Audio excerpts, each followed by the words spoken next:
ಎಲ್ರಿಗೂ ನಮಸ್ಕಾರ. ಮನೆ ಅಡುಗೆಗೆ ಸ್ವಾಗತ. ಇವತ್ತು ವಿಡಿಯೋದಲ್ಲಿ ನಾನು ನಿಮಗೆ ಅವರೆಕಾಳಿನ ಕೋಳಿ ಸಾಂಬಾರು ಮಾಡೋದನ್ನ ತಿಳಿಸ್ಕೊಡ್ತಾ ಇದ್ದೀನಿ.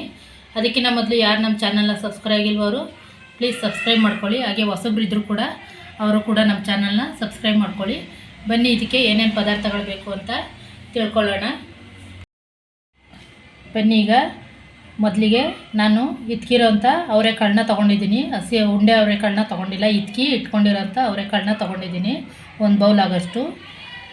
1.5 kg ಕೋಳಿನ ಒಂದು ಸ್ವಲ್ಪ ಅರಿಶಿನ ಪುಡಿ, ಸ್ವಲ್ಪ ಉಪ್ಪು ಹಾಕಿ ಎಣ್ಣೆ ಹಾಕಿ ಬೇಯಿಸಿ ಇಟ್ಕೊಂಡಿದ್ದೀನಿ. ಒಂದು 4 ವಿಷಲ್ ಕೂಗಿಸಿ.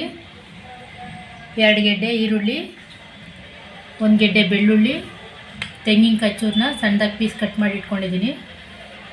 1 ಇಂಚು ಶುಂಠಿನೂ ಕೂಡ ಸಣ್ಣದಾಗಿ ಹಚ್ಚಿ ಇಟ್ಕೊಂಡಿದ್ದೀನಿ. 2 ಟೊಮಟೊ ಸಣ್ಣದಾಗೆ ಉದ್ದಗೆ ಹಚ್ಚಿ ಇಟ್ಕೊಂಡಿದ್ದೀನಿ.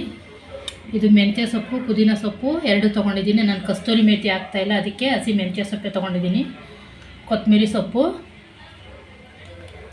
ಹುರ್ಗಡ್ಲೆ 1 ಟೇಬಲ್ ಸ್ಪೂನು, ಅಚ್ಕಾರದ ಪುಡಿ 1 ಟೇಬಲ್ ಸ್ಪೂನು, ಧನಿಯಾ ಪುಡಿ 1 ಟೇಬಲ್ ಸ್ಪೂನು, ಕಾಳು ಮೆಣಸು ಮತ್ತು ಚಕ್ಕೆ ಲವಂಗ 2 ತೊಗೊಂಡಿದ್ದೀನಿ. ಉಪ್ಪು ರುಚಿಗೆ ತಕ್ಕಷ್ಟು, ಎಣ್ಣೆ ಒಗ್ಗರಣೆಗೋಸ್ಕರ. ಬನ್ನಿ ಈಗ ಹೇಗೆ ಮಾಡೋದು ಅಂತ ತಿಳ್ಕೊಳ್ಳೋಣ.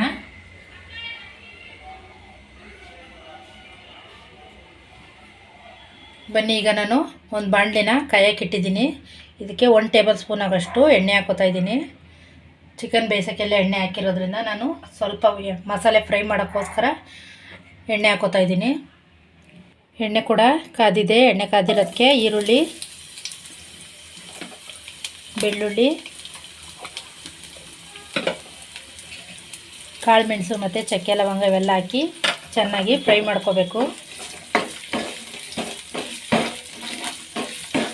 ಈರುಳ್ಳಿ ಸ್ವಲ್ಪ ಚೆನ್ನಾಗಿ ಫ್ರೈ ಆಗಿ ಎಣ್ಣೆ ಅಂಶ ಬಿಡೋ ಗಂಟ ಫ್ರೈ ಮಾಡ್ಕೋಬೇಕು. ನೋಡಿ, ಈಗ ಇಷ್ಟು ಫ್ರೈ ಆಗಿದೆ. ಈ ಥರ ಫ್ರೈ ಆಗಿದ್ಮೇಲೆ ಇದ್ರ ಜೊತೆಗೆ ಟೊಮೊಟೊ ಮತ್ತು ಶುಂಠಿ, ತೆಂಗಿನಕಾಯಿ ಚೂರು, ಹುರ್ಗಡ್ಲೆ ಇಷ್ಟನ್ನು ಹಾಕಿ ಇದನ್ನು ಕೂಡ ಒಂದು 5 ನಿಮಿಷ ಚೆನ್ನಾಗಿ ಫ್ರೈ ಮಾಡ್ಕೋಬೇಕು. ಟೊಮೊಟೊ ಫುಲ್ಲು ಸಾಫ್ಟ್ ಆಗೋ ಗಂಟ ಫ್ರೈ ಮಾಡ್ಕೋಬೇಕು. ನೋಡಿ, ಈಗೆಲ್ಲ ಫ್ರೈ ಆಗಿದೆ. ಇಷ್ಟಾದರೆ ಸಾಕು. ಈಗ ಸ್ಟವ್ ಆಫ್ ಮಾಡಿಕೊಂಡು ಮಸಾಲೆನ ತಣ್ಣಗಾಗಕ್ಕೆ ಬಿಡೋಣ. ಆಮೇಲೆ ಇದು ತಣ್ಣಗಾದ್ಮೇಲೆ ಗ್ರೈಂಡ್ ಮಾಡ್ಕೋಬೇಕು. ಈಗ ನಾನು ಚಿಕನ್ ಕೂಗ್ಸಿರೋಂಥ ಪಾನಲ್ಲೇ ನಾನು ಸಾಂಬಾರು ಕೂಡ ಮಾಡ್ಕೋತಾ ಇದ್ದೀನಿ. ಇದಕ್ಕೇನೀಗ ನಾನು ಬೇಯಿಸ್ಕೊಂಡಿರೋಂಥ ಚಿಕನ್ನ ಹಾಕ್ತಾಯಿದ್ದೀನಿ. ಇದರಲ್ಲಿ ಆಲ್ರೆಡಿ ಎಣ್ಣೆ ಅಂಶ ಎಲ್ಲ ಇದೆ, ಮತ್ತು ನಾನು ಎಣ್ಣೆ ಏನು ಹಾಕ್ತಾಯಿಲ್ಲ. ಅದನ್ನೇ ಚಿಕನ್ ಮಾತ್ರ ಪಾತ್ರೆಗೆ ಕಾಯಕ್ಕೆ ಹಾಕಿದ್ನಲ್ಲ, ಅದನ್ನೇ ಹಾಕ್ತಾಯಿದ್ದೀನಿ. ಕಾಯಕ್ಕೆ ಇಟ್ಟಿದ್ದಕ್ಕೇ ತುಂಬ ಎಣ್ಣೆ ಹಾಕ್ಬಿಟ್ರೆ ತುಂಬಾ ಎಣ್ಣೆ ಎಲ್ಲ ತೇಲ್ತಾ ಇರ್ತದೆ. ಚಿಕನಲ್ಲೂ ಕೂಡ ಎಣ್ಣೆ ಅಂಶ ಇರುತ್ತೆ. ಅದಕ್ಕೆ ನಾನು ಅದೇ ಎಣ್ಣೆನೇ ಹಾಕಿ ಬಿಡ್ ಮಾಡ್ತಾಯಿದ್ದೀನಿ. ಇದು ಸ್ವಲ್ಪ ಫ್ರೈ ಇದಾಯ್ತಾ ಇರಲಿ, ಬಿಸಿ ಆಯ್ತಾ ಇರಲಿ. ಅಷ್ಟರೊಳಗೆ ನಾವು ತಣ್ಣಗಾಗಿರೋ ಮಸಾಲೆನ ರುಬ್ಕೊಳ್ಳೋಣ. ಬನ್ನಿ, ಈಗ ಮಸಾಲೆನ ಒಂದು ಜಾರ್ಗೆ ರುಬ್ಬಕ್ಕೆ ಹಾಕ್ಕೊಳ್ಳೋಣ. ತಣ್ಣಗಾಗಿದೆ, ಸ್ವಲ್ಪ ತಣ್ಣಗಾದರೆ ಸಾಕು. ತುಂಬ ಏನು ತಣ್ಣಗಾಗೋದೇನು ಅವಶ್ಯಕತೆ ಇಲ್ಲ. ಈಗ ಇದನ್ನೆಲ್ಲ ರುಬ್ಬಕ್ಕೆ ಹಾಕ್ಕೊಳ್ಳೋಣ. ಬನ್ನಿ, ಈಗ ನಾನು ಒಂದು ಸ್ವಲ್ಪ ನೀರು ಹಾಕ್ಕೊಂಡು ಖಾರನ ನುಣ್ಣಗೆ ರುಬ್ಕೊಂಡಿದ್ದೀನಿ. ಈ ಥರ ನುಣ್ಣಗೆ ರುಬ್ಬಾಗಿರಬೇಕು. ಈ ಕಡೆ ಚಿಕನ್ನು ಕೂಡ ಫ್ರೈ ಆಗ್ತಾಯಿದೆ.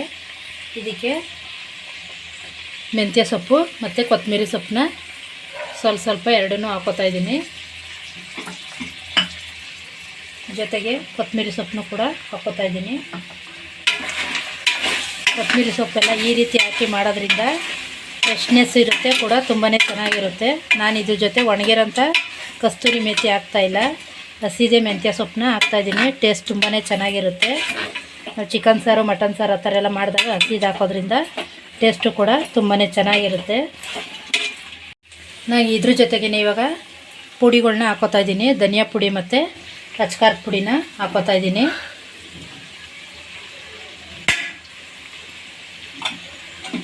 ಎರಡನ್ನೂ ಹಾಕಿ ಮಿಕ್ಸ್ ಮಾಡಿ ಸ್ವಲ್ಪ ಮಳ್ಳಕ್ಕೆ ಬಿಡಬೇಕು ಇದನ್ನು.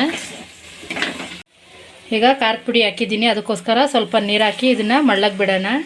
ಸ್ವಲ್ಪ ನೀರು ಹಾಕಿ ಮಸಾಲೆ ಎಲ್ಲ ಹಾಕ್ತೀವಿ, ತುಂಬ ತೆಳ್ಳಗಾಗ್ಬಿಡುತ್ತೆ. ಇದು ಸ್ವಲ್ಪ ಖಾರ ಎಲ್ಲ ಬೇಯಲಿ.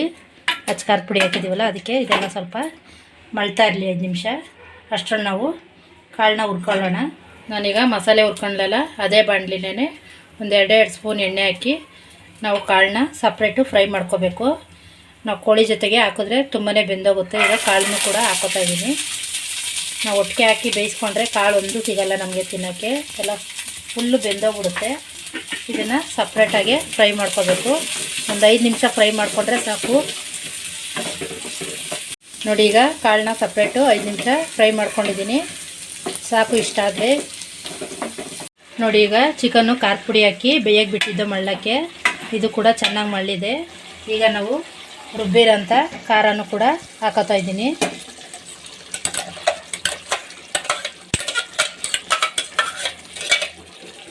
ಈಗ ತೊಳೆದಿರೋಂಥ ನೀರನ್ನ ಹಾಕೋತಾ ಇದ್ದೀನಿ. ನಿಮಗೆ ನೀರು ಎಷ್ಟು ಬೇಕೋ ನೋಡಿ ಅಳತೆಯಲ್ಲಿ ಹಾಕ್ಕೊಳ್ಳಿ.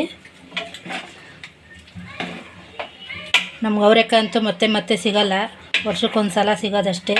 ಆಗ ಸಿಕ್ತಾಗ ಈ ಥರ ಎಲ್ಲ ಸಾಂಬಾರನ್ನ ಮಾಡ್ಕೋಬೇಕು ಅನ್ನೋಕ್ಕೋಸ್ಕರ ನಾನು ತೋರಿಸ್ತಾ ಇದ್ದೀನಿ. ನೋಡಿ ಇಷ್ಟು ಗಟ್ಟಿ ಇದೆ. ನಿಮಗೆ ಬೇಕು ಅಂದರೆ ಇನ್ನೂ ಸ್ವಲ್ಪ ನೀರು ಹಾಕ್ಕೊಳ್ಳಿ. ನನಗೆ ನೀರು ಬೇಕು, ಹಾಕ್ತಾಯಿದ್ದೀನಿ. ತುಂಬ ಗಟ್ಟಿಗೂ ಇರಬಾರ್ದು, ಕೋಳಿ ಸಾರಾಗಿರೋದ್ರಿಂದ ಸ್ವಲ್ಪ ತೆಳ್ಳಗಿದ್ರೆ ತುಂಬಾ ಚೆನ್ನಾಗಿರುತ್ತೆ.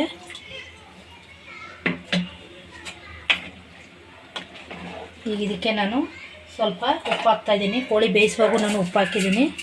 ಈಗ ಒಂದು ಅರ್ಧ ಸ್ಪೂನ್ ಟೇಬಲ್ ಸ್ಪೂನ್ ಆಗೋಷ್ಟು ಉಪ್ಪು ಹಾಕೋತಾ ಇದ್ದೀನಿ ಅಷ್ಟೇ. ಇದು ಚೆನ್ನಾಗಿ ಮಳ್ಳಬೇಕು. ಈಗ ಇದ್ರ ಜೊತೆ ನನಗೆ ಮೊಟ್ಟೆ ಕೋಳಿ ಇರೋದ್ರಿಂದ ಮೊಟ್ಟೆ ಸರ ಎಲ್ಲ ಇತ್ತು, ಅದನ್ನು ಕೂಡ ಈಗಲೇ ಹಾಕೋತಾ ಇದ್ದೀನಿ ನಾನು.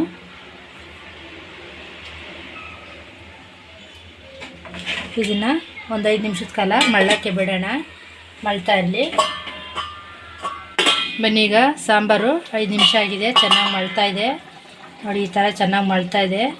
ಈ ಸುತ್ತ ಎಣ್ಣೆನೂ ಬಿಟ್ಕೊಳ್ಳುತ್ತೆ ಚೆನ್ನಾಗಿ ಬೆಂದಿದೆ ಅಂತ. ಈಗ ನಾವು ಎಣ್ಣೆಲಿ ಫ್ರೈ ಮಾಡಿ ಇಟ್ಕೊಳ್ಳೋಂಥ ಕಾಳನ್ನ ಹಾಕ್ಕೊಳ್ಳೋಣ.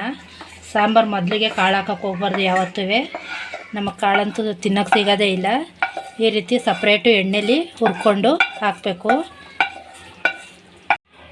ನೋಡಿ ಈಗ ಕಾಳು ಹಾಕಿದ್ಮೇಲೆ ಒಂದು ಸಲ ಎಲ್ಲ ತಿರುಗಿಸ್ಬಿಟ್ಟು ಇದು 2 ನಿಮಿಷ ಮಳ್ಳಿದ್ರೆ ಸಾಕು. ಹಸಿ ಕಾಳಾಗಿರೋದ್ರಿಂದ ಎಣ್ಣೆಲೂ ಕೂಡ ಫ್ರೈ ಮಾಡಿದ್ದೀವಿ.